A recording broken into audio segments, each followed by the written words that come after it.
Hello students, now welcome to Account Street and my next video of practical problems accounting equation. Accounting equation की practical problem हमने इससे पहले वाली video में की थी। आइए कुछ प्रैक्टिकल प्रॉब्लम यहां भी हम करते हैं जिसमें कुछ एडजस्टमेंट्स के आपको पॉइंट्स मिलेंगे, वो किस प्रकार से यहां पर एडजस्ट किए जाएंगे अकाउंटिंग इक्वेशन में, उनको देखते हैं। आइए क्वेश्चन आपके सामने है जिसमें कह रहा है started business with cash 60,000 rupees, 60,000 रुपए से बिजनेस स्टार्ट किया है। सो ये तो आपका जाना पहचाना पॉइंट है। ट्रांजेक्शन में आप बिजनेस स्टार्टेड नोट कर देंगे। सो बिजनेस स्टार्ट किया है कैश के साथ, सो अब कैश इंक्रीज हो रहा है और कैपिटल इंक्रीज हो रही है। सो एसेट साइड में कैश का आप कॉलम बनाएंगे, 60,000 रुपीज कैश इंक्रीज हो गया, लायबिलिटी पे कोई इफेक्ट नहीं पड़ा और 60,000 रुपीज कैपिटल इंक्रीज हो गई है। ओके, सेकंड पॉइंट,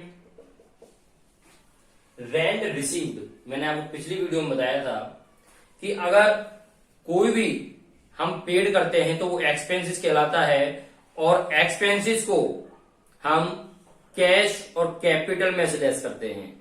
लेकिन अगर कोई भी आइटम हमें रिसीव्ड होता है, सैलरी रिसीव्ड है, रेंट रिसीव्ड है, एक्सेट्रा एक्सेट्रा, कोई भी रिसीव्ड होता है तो उसको आप एज अ इनकम ट्रीट करेंगे। क्या करेंगे?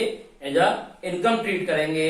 और इनकम ट्रीट करने पर आप उसे क्या करेंगे, यहां पर रेंट रिसीव हो रहा है, इट मीन्स किराया आपको प्राप्त हुआ है। सो आपके पास क्या आ रहा है? कैश आ रहा है। और आने वाली वस्तु यहां पर मैंने आपको बताया था, अगर कोई आ रहा है, अगर आ रहा है और जा रहा है, ये दो चीज देखनी है। आ रहा है तो क्या हो जाएगा? इंक्रीज हो जाएगा, और जा रहा है तो डिक्रीज हो जाएगा। तो रेंट रिसीव्ड यहां पर आपके लिए इनकम हुई, और इनकम आपके पास आ रही है तो आप एक तो कैश 2,000 रुपीज से इंक्रीज हो गया है, तो कैश हमारे पास आ रहा है। साथ में कैपिटल भी इंक्रीज हो जाएगी 2,000 रुपीज से, लायबिलिटी का कोई इफेक्ट नहीं पड़ा। दैट मीन्स कैश आ गया 2,000 रुपीज का और हमारी कैपिटल भी इंक्रीज हो चुकी है, क्योंकि ये इनकम है, एज अ रेवेन्यू है। अब हम बैलेंस लगाएंगे और आपकी न्यू इक्वेशन यहां पर निकल कर आ जाएगी 62,000 rupees equal to 0 plus 62,000 rupees.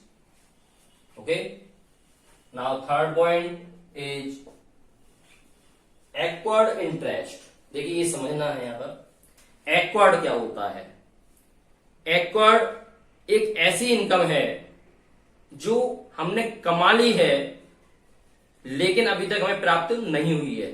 It means एक ऐसी इनकम जिसका कार्य तो हम कर चुके हैं लेकिन वो इनकम अभी प्राप्त होनी शेष है, प्राप्त होनी बाकी है। तो ऐसी इनकम आपको फ्यूचर में रिसीव्ड होगी, ऐसी इनकम फ्यूचर में रिसीव्ड होगी। एक एग्जांपल लेते हैं हम, जैसे मान लीजिए कोई भी कोचिंग ले लेते हैं। अगर किसी भी स्टूडेंट को मैं कोचिंग दे रहा हूं तो 1 मंथ मैंने कोचिंग दे दी है उसको, 1 मंथ के बाद वो मुझे क्या करेगा? फी देगा। लेकिन मैं कोचिंग दे चुका हूं, आफ्टर 1 मंथ उसने अभी फी नहीं दी है, लेकिन वो फी मुझे फ्यूचर में रिसीव्ड होगी क्योंकि मैं उसे टीच कर चुका हूं, मैं उसको पढ़ा चुका हूं। अब मुझे वहां से इनकम आनी बाकी है अभी, तो वही एक्वायर्ड है। वो मेरे लिए क्या होगी? एक्वायर्ड फी होगी। इट मीन्स वो मैं टीच कर चुका हूं लेकिन अभी उसकी फी आनी बाकी है। सो इसलिए यहां पर ये एक्वायर्ड क्या हो गया? ऐसी इनकम हो गई जो कि हमने उसका कार्य पूर्ण कर दिया है, उसको काम पूरा हो चुका है लेकिन अभी उसकी इनकम बाकी रह गई है मेरे पास आनी, तो वही हमारी एक्वायर्ड कहलाती है। तो यहां पर ये कह रहा है एक्वायर्ड इंटरेस्ट मीन्स ऐसा इंटरेस्ट जो फ्यूचर में मुझे रिसीव्ड होगा। अगर फ्यूचर में रिसीव्ड होगा सो एक्वायर्ड क्या हो गया? आपका एक असेट्स हो गई, क्योंकि फ्यूचर में रिसीव्ड होगा। जो भी रिसीवेबल्स है वो सभी आपकी असेट्स होती हैं, पढ़ चुके हैं आप सेकंड चैप्टर में। जो रिसीवेबल्स होते हैं वो एसेट्स होती हैं। तो यहां पर ऐसी इनकम क्या है? रिसीवेबल है, प्राप्त तो होगी फ्यूचर में, सो इसलिए रिसीवेबल है, सो क्या होगी, एसेट्स का आइटम बन गया। तो इसलिए एसेट साइड में आप एक्वायर्ड के नाम से एक कॉलम बना देंगे। सो एक्वायर्ड आपकी कितने रुपए की है, 500 की है, तो 500 रुपीज से एक्वायर्ड आपकी इंक्रीज हो गई, 500 से एक्वायर्ड बढ़ गई है। और चूंकि वो फ्यूचर में मुझे प्राप्त होगी, इसलिए मेरी कैपिटल भी इंक्रीज होगी। सो यहां पर कैपिटल में 500 रुपीज भी इंक्रीज कर दिए जाएंगे, लायबिलिटी पे कोई इफेक्ट नहीं पड़ा। तो बात समझ में आ गई होगी। एक्वायर्ड है इसलिए 500 रुपीज से आपका यहां पर एक्वायर्ड इंक्रीज हो चुका है, एसेट्स इंक्रीज हो चुकी है, साथ में हमें फ्यूचर में वो प्राप्त होगी। सो इसलिए कैपिटल पे सीधा इफेक्ट पड़ेगा, कैपिटल मेरी इंक्रीज होगी, क्योंकि मैंने ये आपको बताया जैसे इनकम्स होती हैं वो कैपिटल को इंक्रीज करती हैं, तो वही यहां पर है। तो ये भी क्या करेगी, कैपिटल को इंक्रीज करेगी। तो 500 से यहां पर कैपिटल भी इंक्रीज आपकी हो जाती है। सो अब बैलेंस लगाते हैं, आइए 62,000 rupees plus 500 rupees equal to 62,500 rupees, liability 0। ये आपकी न्यू इक्वेशन निकल के आ गई। 4th पॉइंट पर बात करते हैं। 4th point is commission received in advance. Received in advance, ध्यान दें, ऐसी इनकम जो कि एडवांस में ही प्राप्त हो चुकी है। इट मीन्स काम करना अभी बाकी है। जैसे जो एडवांस फीस पहले ही हमें मिल जाती है, वही चीज है यहां पर कि एडवांस में पैसा मिल गया है, लेकिन उस पैसे के प्रतिफल के रूप में अभी मुझे काम करना है। इसलिए जो इनकम आपको एडवांस में रिसीव हो चुकी है, ऐसी इनकम जो कि एडवांस में आपको रिसीव हो चुकी है, ध्यान दें मेरे पॉइंट पर, ऐसी इनकम जो एडवांस में प्राप्त हो गई है, इट मीन्स वो तीनों में से क्या हो गई, एसेट्स, लायबिलिटी या कैपिटल। ऐसी इनकम जो एडवांस में प्राप्त हो गई है, इट मीन्स वो क्या हो गई, लायबिलिटी हो गई। क्यों लायबिलिटी हो गई, क्योंकि अभी मुझे उस इनकम के बदले में कार्य करना पड़ेगा, कार्य करना है। सो इसलिए मेरे लिए क्या हो गई, लायबिलिटी हो जाती है, क्योंकि मुझे काम करना है। ये मेरी लायबिलिटी है कि मैं जो इनकम मुझे प्राप्त हुई है उसके बदले में मैं अपने काम को पूरा करूं। सो इसलिए लायबिलिटी साइड में आप इसके लिए एक कॉलम बनाएंगे, received in advance. Received in advance का कॉलम एक लायबिलिटी साइड में आपने क्रिएट कर दिया है। 4th पॉइंट में कितने रुपए का, 1,000 रुपीज का रिसीव्ड हुआ है advance. So 1,000 rupees received in advance वाले कॉलम में आपका इंक्रीज हो गया है लायबिलिटी साइड में। चूंकि ये एडवांस आपको प्राप्त हुआ है, तो आपके पास क्या आया है, कैश, पैसा आया है। सिंपल सी बात है भाई, कोई भी चीज अगर प्राप्त हो रही है, एडवांस आ रहा है, सो कैश आ रहा है। सो इसलिए कैश आपका 1,000 रुपीज से इंक्रीज हो गया, यानी कि 1,000 रुपए से आपकी लायबिलिटी बढ़ गई है रिसीव इन एडवांस के नाम से, और 1,000 रुपए से आपका कैश बढ़ गया है, क्योंकि ये पैसा मेरे पास आ चुका है, इसलिए कैश यहां इंक्रीज हो चुका है। देखिए कैपिटल पे कोई इफेक्ट नहीं पड़ा है इसका। बैलेंस लगा देंगे, आपकी न्यू इक्वेशन निकल के आ गई है, 63,000 rupees plus 500 rupees equal to 1,000 rupees plus 62,500 rupees. Okay, आप देख रहे हैं टोटल दोनों साइड इक्वल चल रहा होगा, 63,500 है, इधर भी 63,500 है, प्रत्येक न्यू इक्वेशन आपकी इक्वल होगी। आइए 5th point, amount withdrawn 5,000 rupees, यानी कि अमाउंट विड्रॉन की है, अमाउंट निकाली है। तो ध्यान दें, जब आप अमाउंट निकालेंगे, सो ऐसी कंडीशन में क्या होगा भाई, जब अमाउंट आप निकालेंगे तो क्या कम होगा आपके पास, कैश कम होगा, कैश जा रहा है फर्म में से। सो इसलिए सबसे पहले तो 5,000 रुपीज से आप कैश को लेस करेंगे, क्योंकि कैश आपका कम हो गया। क्योंकि जब कोई भी रकम निकाली जाएगी तो कैश क्या होगा, कम हो जाएगा, डाउन हो जाएगा। इसलिए कैश आपका डिक्रीज हो गया है, क्योंकि अमाउंट आपने निकाल ली है। जब कैश डिक्रीज हुआ है तो साथ में और क्या कम होगा, लायबिलिटी पे कोई इफेक्ट नहीं पड़ेगा, क्या कम होगा, कैपिटल।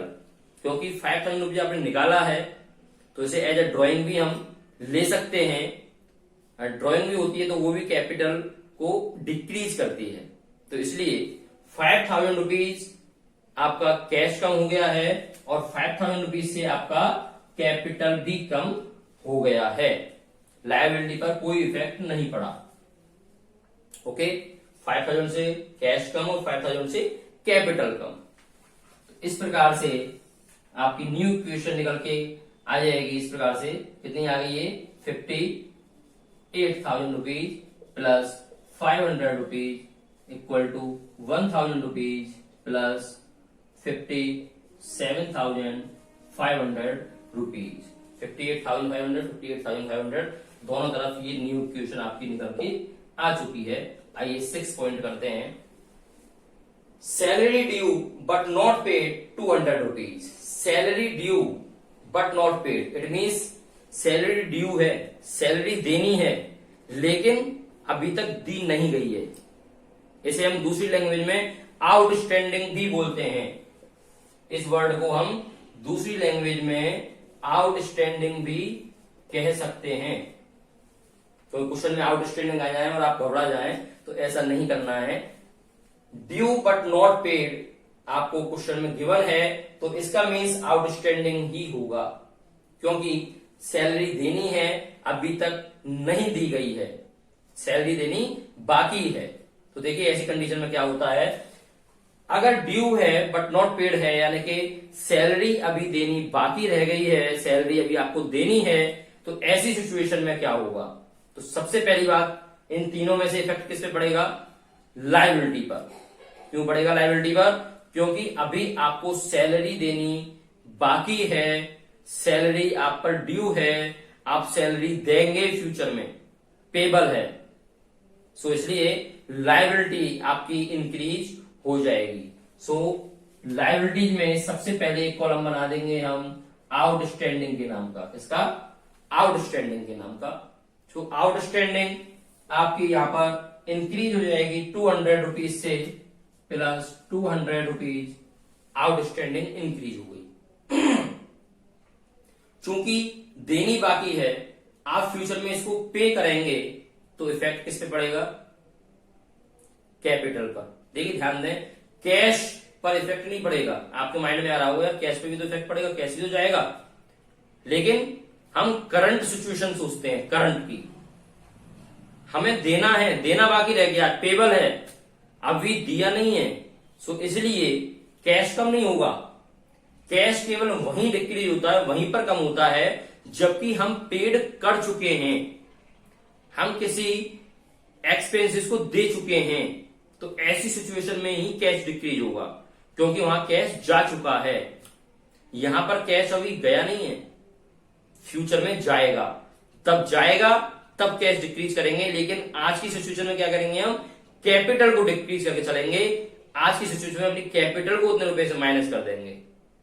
तो देखिए 200 रुपए यानी 200 रुपीज आपके आउटस्टैंडिंग में इंक्रीज हो गए हैं, क्योंकि देना बाकी है, सो लायबिलिटी आपकी बढ़ गई है। 200 रुपीज आउटस्टैंडिंग वाले कॉलम में लायबिलिटी साइड में मैंने इंक्रीज किए हैं, और 200 रुपीज आप लेस कर देंगे कहां पर? कैपिटल में से। तो आउटस्टैंडिंग जो होगा वो आपका एक आउटस्टैंडिंग इंक्रीज करेगा और कैपिटल वाली साइड को डिक्रीज करेगा। Okay, got it? एसेट्स पर कोई इफेक्ट नहीं पड़ रहा है इसका। आइए न्यू इक्वेशन बैलेंस लगाते हैं। 58,000 plus 500 equal to 1,000 plus 200 plus 57,300। Okay, question complete.